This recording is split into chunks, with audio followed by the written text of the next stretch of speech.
Greetings, geeks. Welcome to episode 833 of Geeks in Space. I'm still Rob Commander Taco Mulda, and I am joined, as usual, in pretend low Earth orbit by Chris DeMona. Hi. Rob Roseboom. Hello. Gentlemen, how we doing? Yeah. Fine. Yeah. Yeah. Chit-chat. All right. Yeah. Yammer. Friends. Mm-hmm. Friends. Friend. Sure. Friend.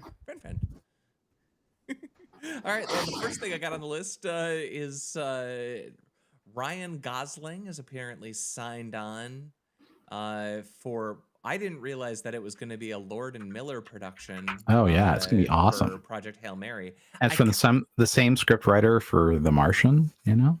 I kind of don't know that this is their wheelhouse as directors, but like I kind of feel like this is not utilizing their skills.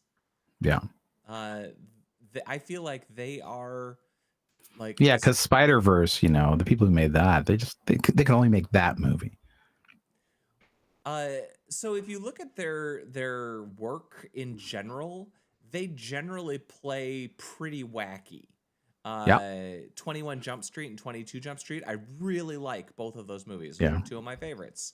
Cloudy with a Chance of Meatballs, Lego movie. I mean, these guys, all animated though. Although I will say the After Party was really fun. The first season, I haven't seen the second season yet. The second season isn't as good. But like those are guys who go big. And I didn't think of this as a go big story. It's got an epic thing around it, but so much of it is just a character stuck in a box. It's a bottle episode. Well, they're also doing Bobaverse, so I guess they're going for the singular loner talking to himself. After The Martian was basically a singular loner talking to himself while people on Earth mess around. But that was what was Ridley Scott? Did he direct that one? Oh, I don't remember. But it was the same screenwriter, so it's like. I guess I want to feel them. Ridley Scott, yeah. Yeah, I want to see Lord and Miller swing big, for this I feel like this might be the thing they have to swing big on then. So this is really close to the Adam Sandler thing that just came out a few months ago. Spachimin, it's very different. Well. Come on. Project Hail Mary. When he starts interacting with the character later in the it's mission, so different. It's so different. Come on, Chris. It's very different. But I guess to my reading of the book, I felt like that whole segment was more of an intimate thing. Like this is a dude, like at the end of his rope, like really isolated and cut off from everything, and all this weird shit is happening. Like I don't know. I wouldn't have picked Lord and Miller for that half of the story, but they're two of my favorite. They're like my favorite directing team, or right up there. There ain't a lot of more talented folks out there. I guess I just want to see them be more epic. But that's me. Speaking of epic, you ever try to debug hardware from 48 hour with a 48-hour latency? I thought it had already left the solar system. That's pretty tough. So this is Voyager 1 again, as usual. Yep. They got engineering connection to it again, and this story is actually fun because apparently they've determined that one of the chips in the system is bad, or I don't know what you put in a 1970s ship, but but because of this, there's like a hole in their memory that they can't use. So they had to recode a bunch of stuff to not use like this chunk of code that went through this broken area of memory. They had to recode it to route around this bad chunk of memory. But in theory, they're gonna get that thing working again somehow. Okay. I think that's neat. Yeah. Anybody who can debug something with 48 hours of latency deserves all the medals. Here we go. Look at that. There's a memory board from 1975. It's crazy. 72. It's on the plaque. That's one of the command control system, the computer command system. Goodness gracious. Well, good for those guys. They're getting it back, man. We're gonna get another. We're not gonna. Oh my goodness! Can I tell you how much memory does the Voyager have Like in 8K, in that computer? 4K? No, it's more than that. It's more than that. Oh, that's good. 70 kilobytes. That's you can do a lot. You can do a lot with 70 kilobytes. You could fit Mario in there. Yeah. Oh yeah, for sure. The original software for the Voyager Pros was written using Fortran 5 and ported to Fortran 77. And today there's some porting in C. Low-level lightweight software is increasingly important as the probes move further and further away from the Earth. Sure. Right. Hey, you know where it's bad to be to have a mutated virus show up or a mutated drug-resistant bacteria? Where's that? The International Space Station. Oh man. Yeah, we know what happens next. Mm-hmm. We've seen that movie. Movies. Times. Yeah. That was a Ryan Reynolds movie, right? Where they got like a mutated virus strain on the International Space Station. Blade Trinity? Yep, Blade Trinity. Yeah. I hope this is the one. Oh, actually, that one's kind of fun. It is. Yeah. We all like Jason X. Yeah. I hope this is the one where one of them turns into a space vampire. So Blade. What 4. Ryan Reynolds movie is this you're speaking of? I think it's Ryan Reynolds, like bio something or like I don't know, space virus. Are you Space thinking about virus. the one where they have this alien that they get that's like a little amoeba and it grows up and kills everything? Yeah, it's called Life. Yeah, that's about an alien, not a virus. It starts off little, doesn't it? I guess I haven't seen it. I haven't seen it in like 5 years. I thought it started off as like a bacteria. You know, it's just like that Adam Sandler movie, Spaceman. It's just like Spaceman. Yeah. Harvey Spaceman. That actually reminds me because Spaceman is from 30 Rock, which is a Tina Fey show. We just started watching Girls 5 Eva, which is another Tina Fey show. I did not know that this was a Tina Fey show, and I have seen now a fair number of her works, and I enjoy that. But this show, Girls 5 Eva, is really quickly paced. Like it's the same thing as Kimmy Schmidt. Like the jokes per minute rate is really high for those shows, and that's I don't care or anything, but like I feel like I'm missing. I feel like if I laugh, I'm gonna miss the next joke. It's a lot of pressure. Anyway, there's a mutated strain of drug-resistant bacteria on the space station. This is gonna be fine. Sure. It's fine. Yeah. They can just open the airlock, let it out. It's like if you have a fly in your house and you're like, can't catch them, you're like, well, I'm just gonna open the door and let them fly out. Or if you had a pigeon in your airport. Yep. I got a bat in my house one time. It's kind of like that. You just need lots and lots of fly paper. Yeah. Chances are, much of it will get stuck there. Yeah, it's true. I imagine they have fly paper on the space station, right? Sure, why not?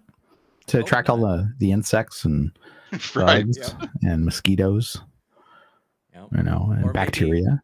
Or maybe as punishment for like when a crew member acts up, they just stick them to the fly tape wall. Well, no, that's how they go to sleep. They're like, I'm gonna go take a break. It's easier than a whole thing. Fair enough.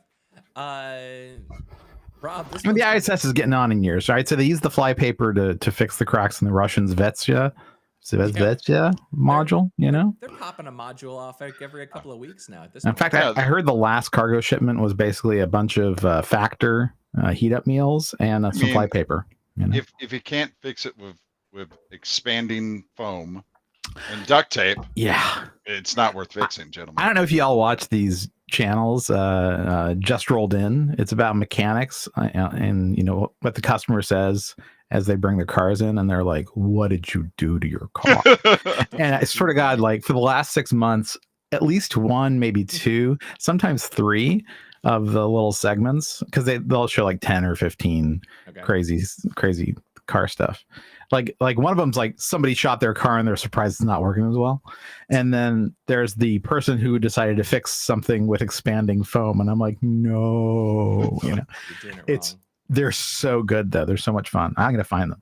All right, I'll watch this sort of thing. Just Rolled In. It's a great channel, honestly. Honestly. All right then. There you go. I'll paste it in the general. There you go. So when you go for walks with your kids just pick stuff up, right? Well, they lick the escalator rails. Yeah, they pick things up, put it in their mouth, their ear. Little kids are really stupid. Well, they're kind of dumb, but they also, this is how they build up their immune system. That's true. You know? That's true. But this kid apparently found a rock, found a jaw. Well, yeah. He found a piece of a jawbone. Oh, it wasn't like there's half a skull in his rock box. You know, it was a piece of. I thought this was the story about the person who found a jawbone in their travertine tile. Did you see that one?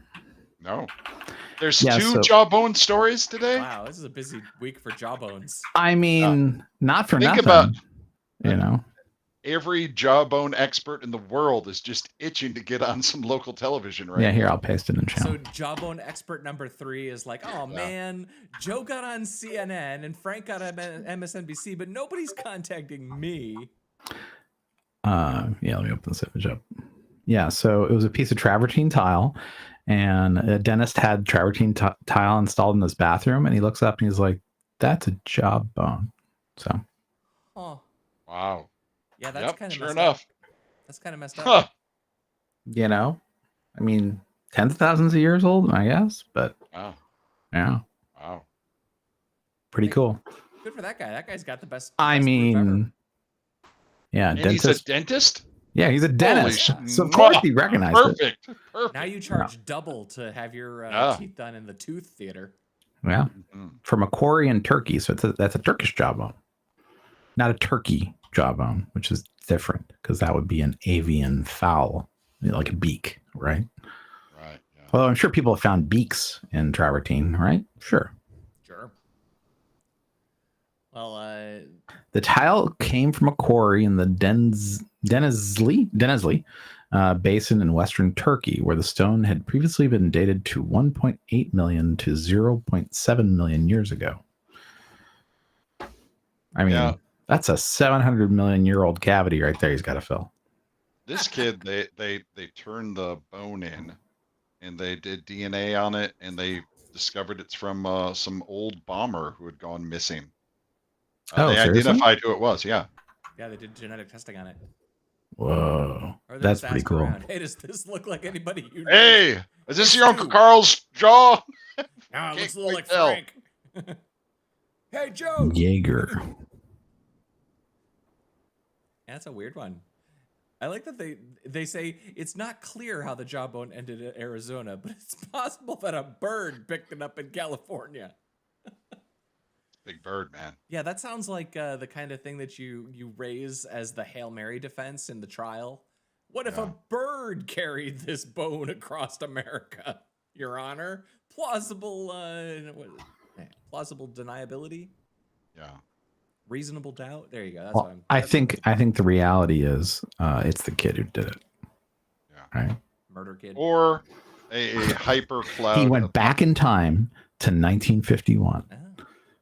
Just saying. He's a time traveling kid. 10,000 ravenous monarch butterflies.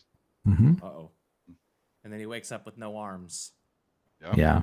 That's how the monarchs do you. Isn't that what happened in that movie? Ashton Kutcher wakes up with no arms. I think that was one of the effects, right? One of the butterfly effects? Yeah. The thing is, they remade that movie, and they remade the skulls like 4 times. Oh. Same plot, same dialogue, somewhat different actors, usually the same actors. I'm like, what are you doing? Why is Ashton Kutcher making the same movie 3 times in a row?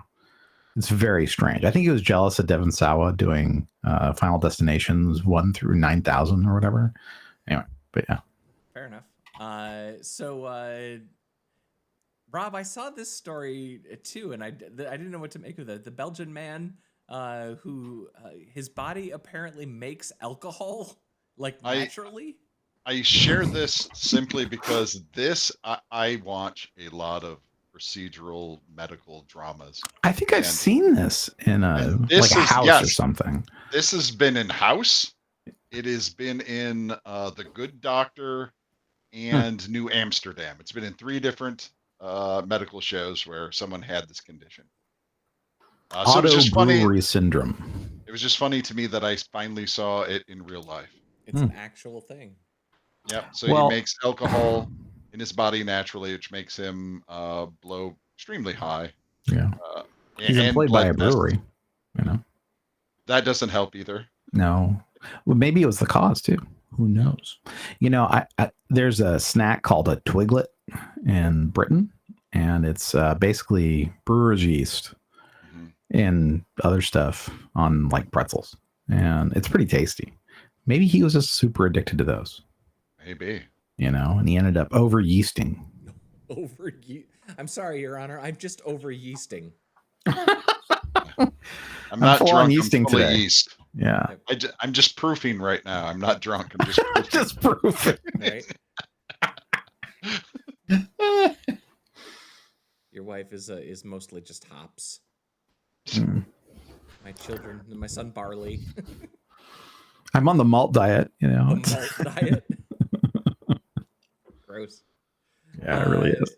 All right, the last one that I have on the list is the latest Deadpool and Wolverine trailer. Yes, I saw that. Which might have the single weirdest little inside joke. What, the Liefeld's foot? Liefeld's feet, yeah. Yeah, that was very clever. That is clever. Let me see if I can find it in this thing. Maybe you can dig up...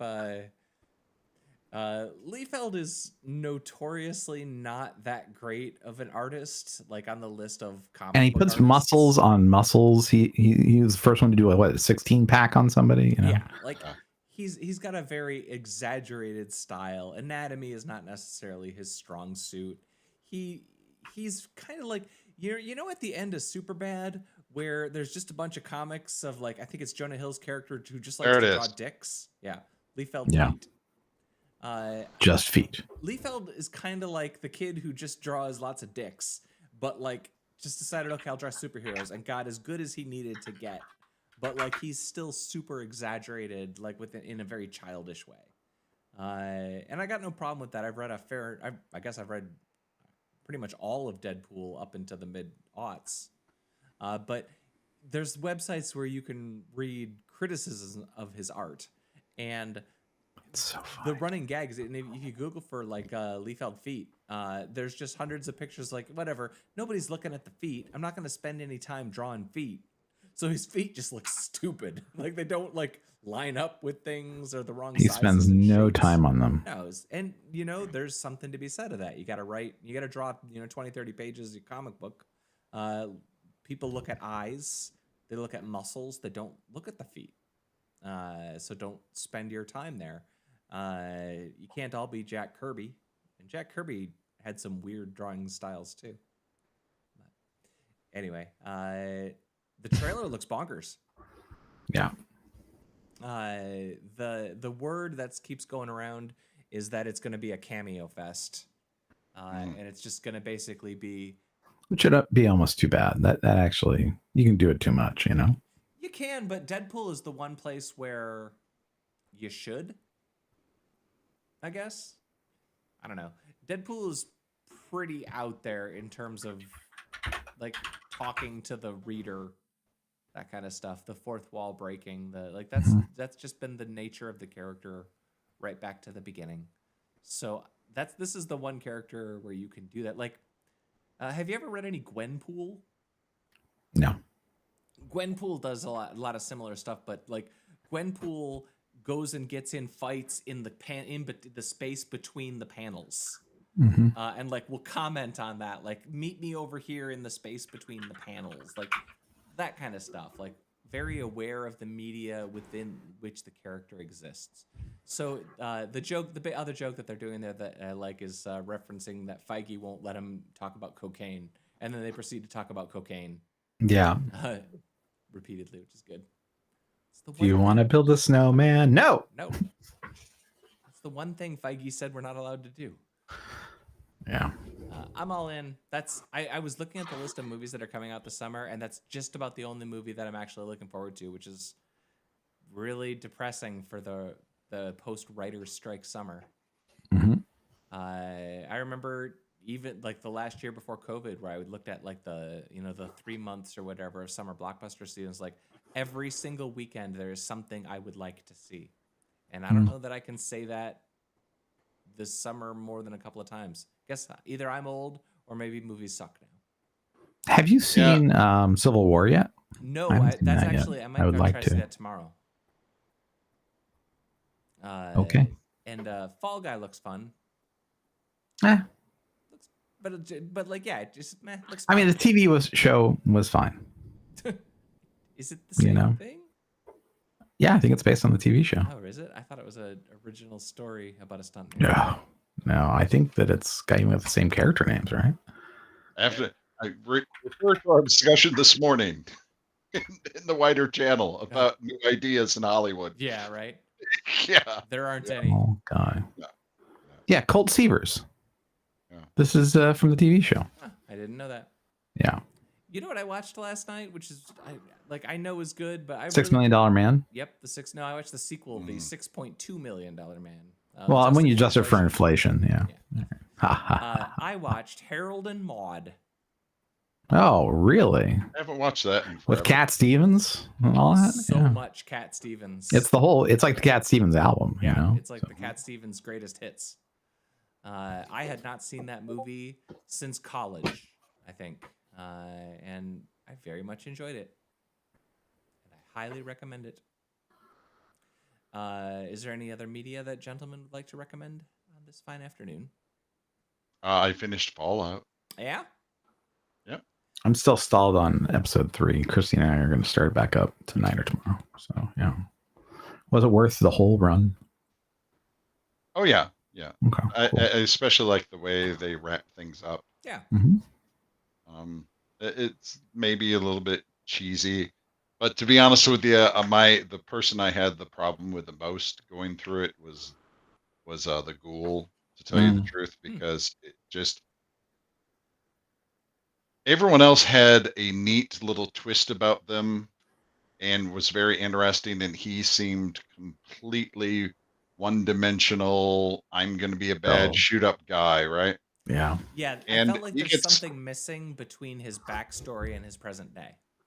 Yeah, for sure. And they kind of address part of that at the end, but so I didn't mind him at the end. Yeah. I agree with you. There's something missing between, like, I get why he had some bad things happen in the backstory, but it doesn't necessarily, like, I don't see the dotted line between what happens in his character revelations to who the ghoul is today. Yeah. The other criticism I have of it is having played a lot of Fallout, I loved all of the little call outs to the game. So many call outs. Like going back to Fallout 1, man. It's crazy. Yeah, great. But if you don't know Fallout, a lot of that stuff gets missed. Well, Christine doesn't know it very well, and so she just enjoyed the main story, though. Yeah, I don't know how engaging all those things would be if you don't know what's... I think they did a really good job in keeping them background material. Just like in the background. So if you played the games, you're like, oh my God, they have that thing. Oh my God. Some of the plot lines, though, get into some of the plot lines from the Fallout games. Really? Did they talk about the Scientologists or whatever? Spaceologists? Okay, I won't say any word. Yeah. I only played half of Fallout 4. So I don't have, like, the only things that I know from the lore or whatever is I played the Fallout Shelter game a little bit. Yeah, that's a pretty fun game. Yeah, it's a fine game. Hubology. They actually released like a little bonus quest line for the release of the TV show. So I actually played through that and unlocked all of the characters from the TV show in my Fallout Shelter. So they're training their agility right now. Because that's what you do. You live forever in the vault in the Rob world.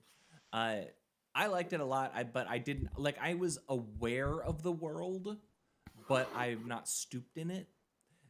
So from that position, it just felt really consistent to me.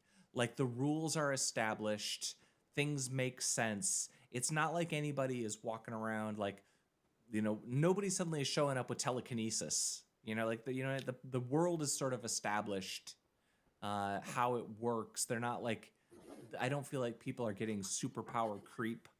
And those are the sorts of things that plague a TV show where the writers are kind of just shooting with the gun still in the holster.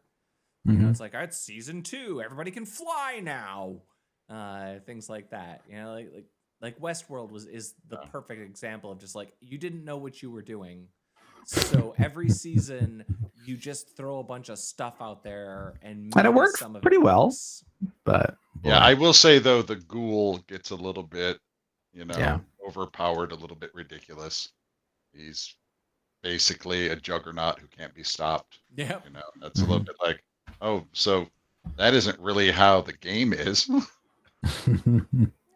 He's a boss level. He's a boss character. Yes. He can be awesome, Sure. I guess. Is there anything else upcoming? It's a real dead news. On Gentlemanly Warfare. What's that? Have you seen this? It's Henry Cavill. Oh.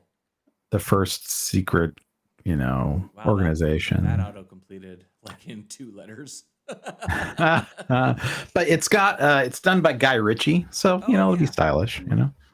I did see this, but this kind of is looking forward to that. It is in theaters. Yes. Well, it would be nice to see Henry Cavill be in a movie for more than 10% of a movie that he's given high billing. Yeah, exactly. And I really liked Argyle for what it is. It was fine. It's a popcorn movie. Nothing wrong with that. Yeah, a little silly. I'm a fan of the popcorn movie, to be quite honest. I will sit down and enjoy it and not think too hard about it if that's what you ask of me. And it was that. All right. Then let's say goodbye unless somebody's got something exciting to share. No, I'm a dull person. Goodbye, Chris DeBona. Bye. Goodbye, Rob Roseboom. Goodbye. That was episode 833 of Geeks in Space. I was Rob Commander Taco Malda. We'll see you next time. Bye-bye.